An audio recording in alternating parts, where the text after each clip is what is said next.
Joining us now is Eliza Collins, political reporter for the Wall Street Journal. Eliza, good afternoon. Thanks for being here. So what does this mean for the confirmation process, having the president in the hospital, and what exactly happens next with all of this just weeks from Election Day? Well, it's a mess.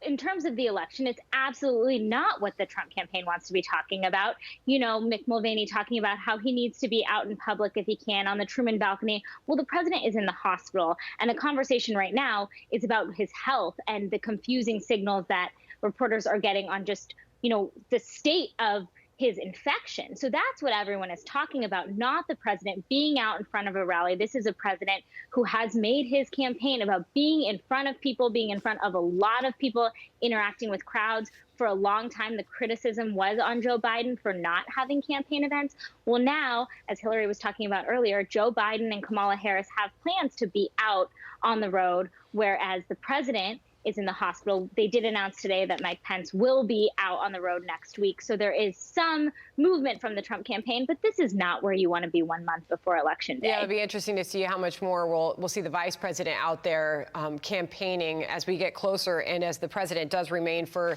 an unknown period of time in the hospital. You had this pair of events for the president canceled in key states, Florida and Wisconsin, of course. So what do you expect to see then as far as changed strategy on the part of the Trump campaign so close to Election Day? Well, we saw the Trump campaign canceling events, saying future events would be virtual. They did announce the vice president on that one event. I mean, I think if there are healthy surrogates, they will be out on the road, certainly.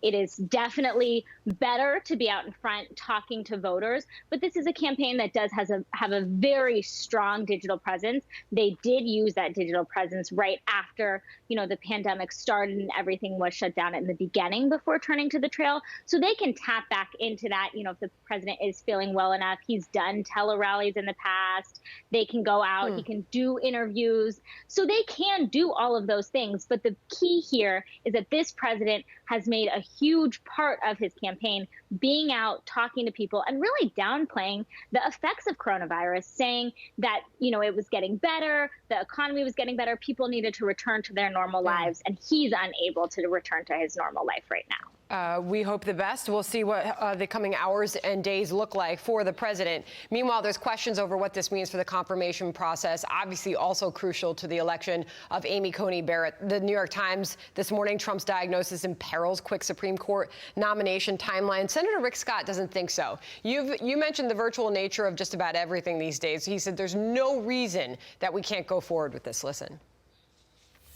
So since March, we've been hosting our hearings by WebEx. You can either show up in person and social distance, which is what we do. We're in big rooms and we're not close to each other, or you can do it by video. So there's no reason we can't continue to do that. So I don't think this is going to upend anything.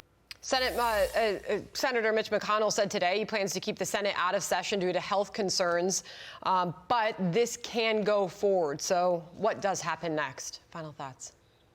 Well, at this moment, you said the majority leader said that in-person voting is canceled, but the hearing starting October 10th will go forward, or October 12th, I'm sorry. At this moment, they're going forward, but, there could be further positives coming up. I mean, this is for the hearings. This is not for voting in person. So we just have so many unknowns. At this moment, it's on, but Eliza I think Collins. there are a lot of questions. Eliza, thank you from the Wall Street Journal for us this afternoon. Thank you.